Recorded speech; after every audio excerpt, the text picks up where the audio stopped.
Lessons from Litigators, we focus on how domestic courts can be part of a strategy to realize a right to education. But what can international human rights law bring to discussions? By ratifying international treaties and conventions, states have agreed to uphold a right to education. The UN Special Rapporteur on the Right to Education, the UN Committee on the Convention of the Rights of the Child, and the European Court of Human Rights have all been champions of a right to education. Surprisingly, however, international human rights law has not formed a large part of any domestic strategies. It is often overlooked, and it shouldn't be. It offers a unique opportunity for accountability. At the same time, it's important to acknowledge that it brings a unique set of challenges. International human rights law only obligates the state on the international plane. There's no domestic enforcement of international human rights law. In this final module of Learning Lessons from Litigators, we talk to civil society organizations working in Uganda, the UK, and around the world to figure out how they persuasively and strategically use international human rights law in negotiations and discussions with political actors. And even more exciting, we look at the potential of international human rights to tackle on-the-ground obstacles preventing students from going to school. And in doing so, we figure out how international human rights law can be a powerful tool to advance our collective understanding about what is required to realize a right to education.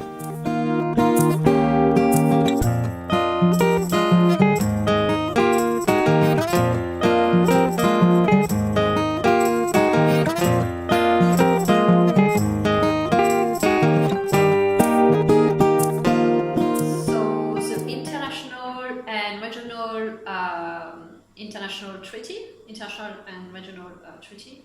They protect the right to education in different ways. So we have international treaty who guarantees the right to education like generally and broadly. So the main one is the International Covenant on Economic, Social and Cultural Rights and the Convention on the Rights of the Child. And we have also the UNESCO Convention Against Discrimination in Education, which is the only treaty only dedicated to education. And then there are other treaties who guarantee specific aspects of the right to education, I mean specific groups or specific contexts. So for instance, we have the conventions, this CEDAW Convention for the Right of Women, who guarantees the right to education of girls. We have the Convention of the Right of Person with Disabilities. Then we have also the Convention of Refugee in some contexts. We have even humanitarians law who guarantee the right to education in some specific area to protect school under attack. So at regional level, it's cover more specific issues. So for instance, in Africa, they are going to look, for instance, some provision around the stereotype of gender stereotype in the curriculum or pregnant girls, so make it a bit more regional, specific at regional level.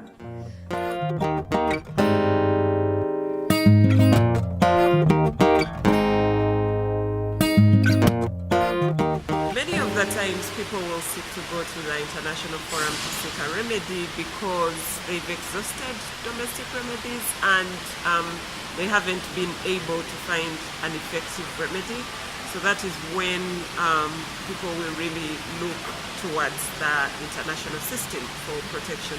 But there are also times where issues are complex, such that you need to use different fora for advocacy purposes. So you may be having advocacy or litigation at the domestic level, but also you use other mechanisms like the state reporting to be able to bring the discussion from various levels and to get recommendations from different fora. So sometimes, even where there hasn't been exhaustion of local remedies, you need to adopt a multifaceted approach. So you will use both the domestic and international. So I think this is the kind of the strategy we want to adopt. I would say, for instance, when we go to UN treaty body, sometimes is because of a good timing. You know, if the state is going to be reviewed, is a good opportunity to report and engage in this dialogue. But this happens like every 4 years, more or less. So sometimes it's not the right timing if the issue is pressing in the country. Also, UN treaty body is maybe it gives more opportunity for dialogue with the state, sometimes like going to court, which is a bit more like conflictual in a way. So it could be a soft way to engage with the states. And it could be as well an opportunity to raise the issue globally, because, you know, for instance, if you bring the case to the UN, then UN experts will be aware, and you can make connection with the issue at in another country. So, for instance, all the work we've done recently with other organizations on the role of private actors, there are reports who have been brought to these UN treaty bodies from different countries. So this may have made a kind of body of jurisprudence within these UN treaty bodies, who give a bigger picture of the the issue at global level. So this could be a strategy as well to push to raise an issue at international level. And also, of course, when you go to regional court, let's say African court or European court, is because, you know, in your country, I mean, or you've been to the court and you didn't get something, or maybe you even cannot go to court because the system is not working properly, or it may be even dangerous in your country to go to court. So it's another avenue.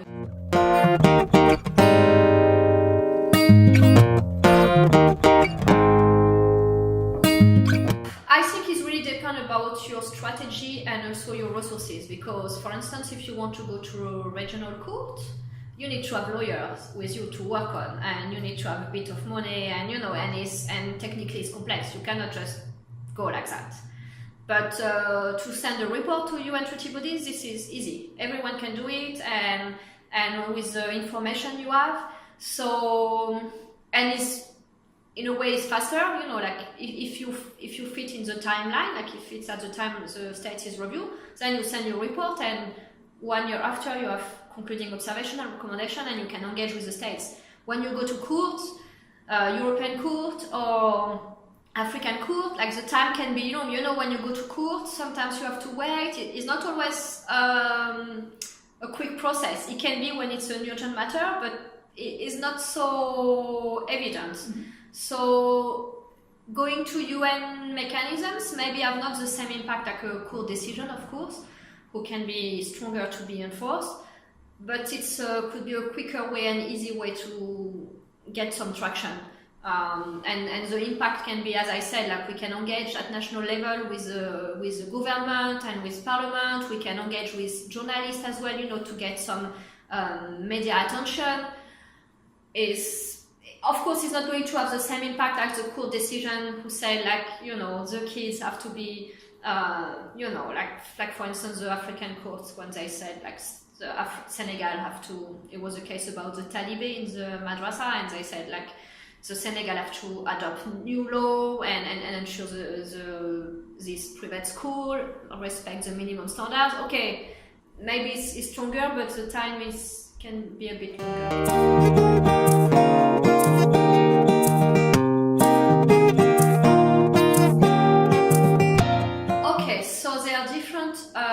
Accountability mechanisms at international and regional level. So at UN level, let's say at international level, we have the reporting mechanisms under the UN treaty bodies. So the UN treaty bodies are bodies of human rights experts who monitor the implementation of international treaty at national level. And they monitor the right to education. So they have option of shadow report. So the states is in addition of the states. So the states have to report to this UN mechanisms about how they implement the right to education. And for civil society, there are an option as well to provide alternative information on how the right is implemented or what can be the violation at national level.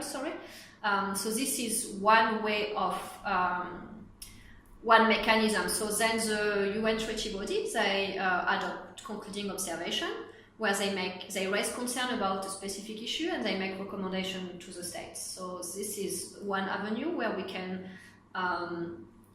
make the states accountable. Through this mechanism, there are also possibility to do communication. So to make a complaint to these UN treaty bodies.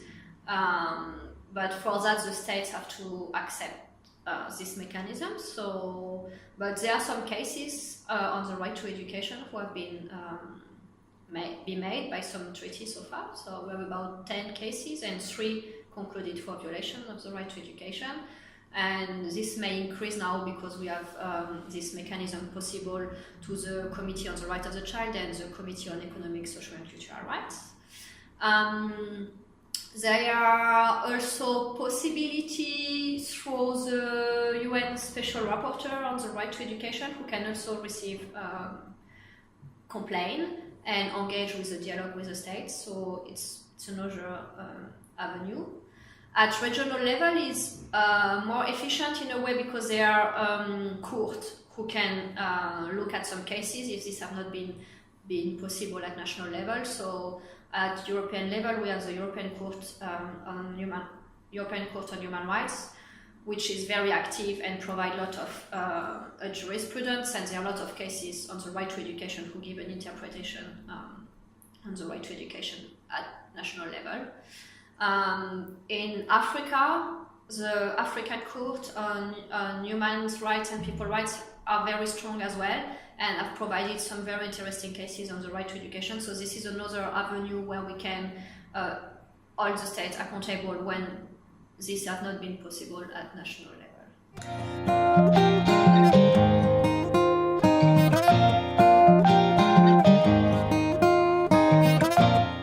So then you can use it to raise awareness on the issue, because it's not just you as a civil society organization who raise the issue on the topic. This has been confirmed by UN experts, independent UN experts.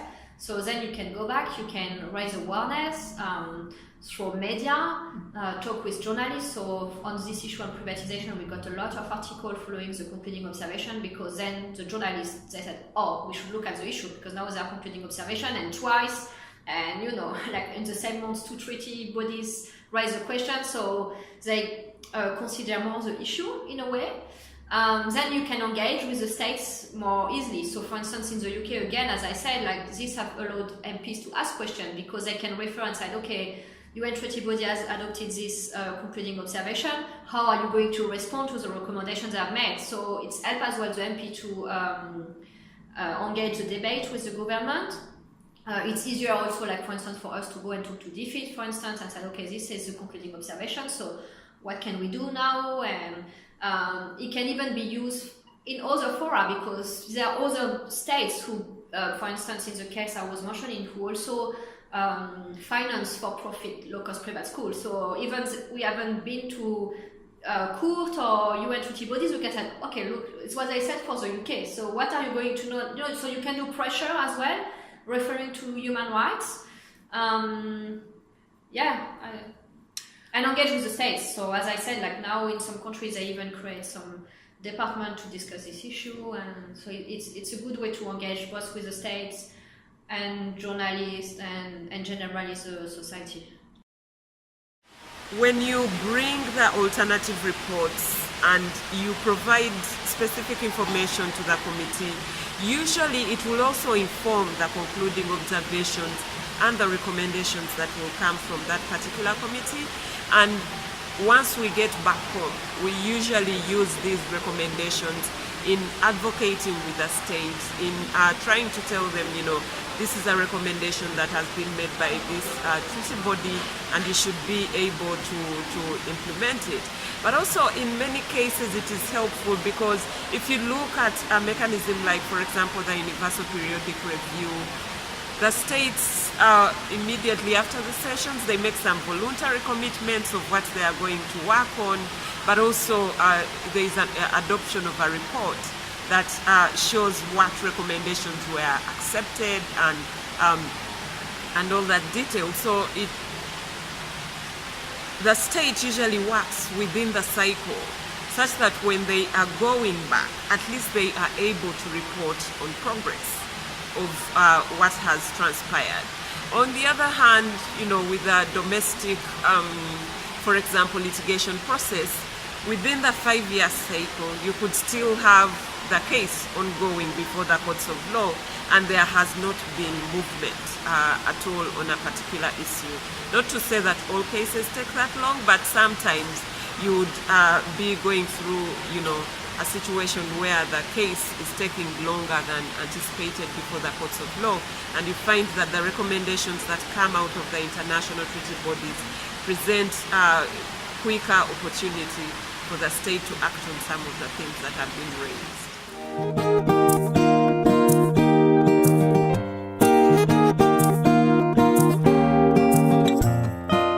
Actually, from the recent case I've seen, the state does not ignore. So it's not like they fix it properly.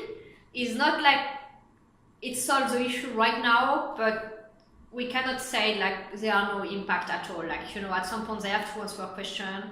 We can keep on putting pressure.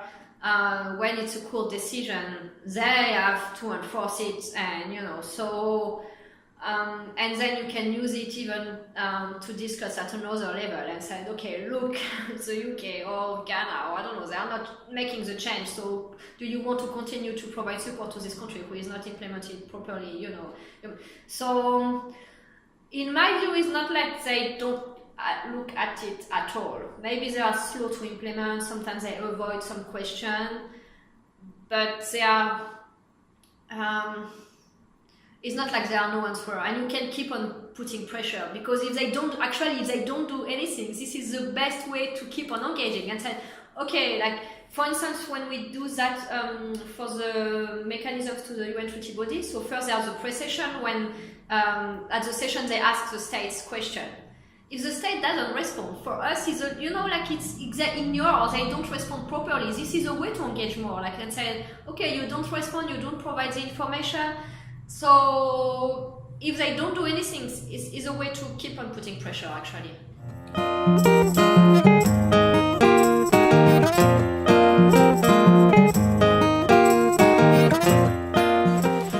Now, in terms of whether international law is only symbolic or whether it has teeth that can really drive change, it depends on what the issue is. Sometimes, if it's, again, I've given you the example of the UPR. This is a state-driven mechanism, and it is peer states that are engaging with each other, and the state is required to come back for the next cycle of the UPR.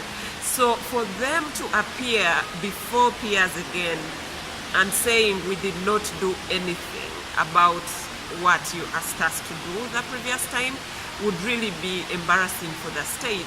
So many times you find that countries make some initiative to try and put some things in place. So in that case, I would say, yeah, it really has teeth, because the state will really be acting. But also, again, depending on the international mechanism, if you're including things like, for example, the regional and sub-regional bodies, then there are some instances where also there's some kind of arrangement to implement decisions that have come from particular courts. For example, with the East African Court of Justice, you find that there are some arrangements to ensure that states are complying with what is coming out of the East African Court of Justice in terms of enforcement. But there are also times when our domestic courts are relying on decisions that have been made by the international treaty bodies in order to arrive at a particular decision domestically, and I would think that is a direct instance where these treaty bodies are having real teeth, because it is very useful. Usually it informs what the judge decides on a particular matter, and if it's in favor, it's in line with what the treaty body has said, then you can say it has had a direct influence in that regard. I don't think it's just symbolic. In my view, it's so fundamental. If we don't have this international law, to what we refer to?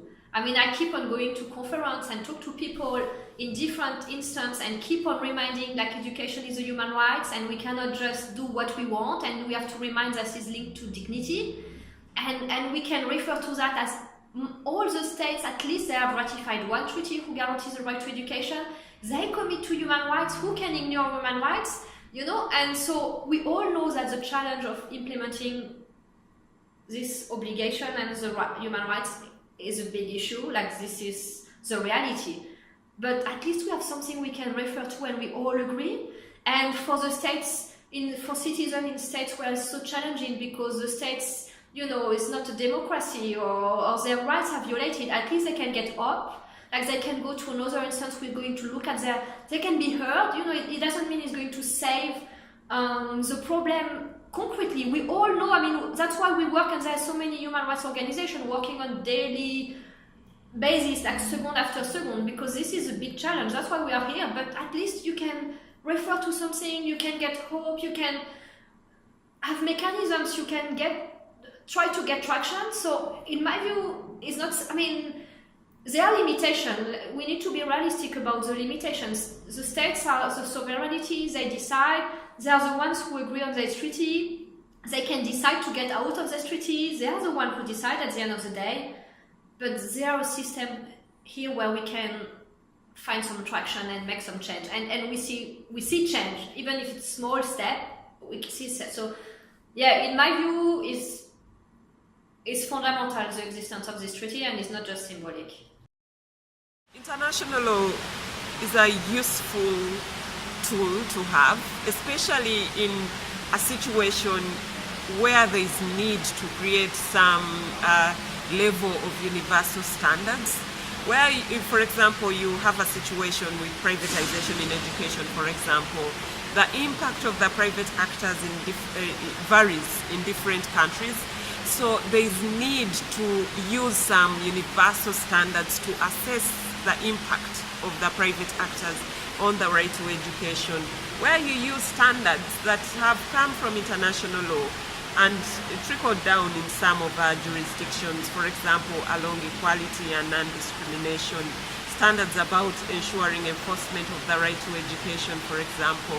These are standards that we directly draw from international law, and we see that many of our countries are beginning to really domesticate them and providing for the right to education, for example, in our national constitutions, and also standards like equality and non-discrimination that are really useful when people are beginning to even debate this whole issue of the involvement of private actors in education.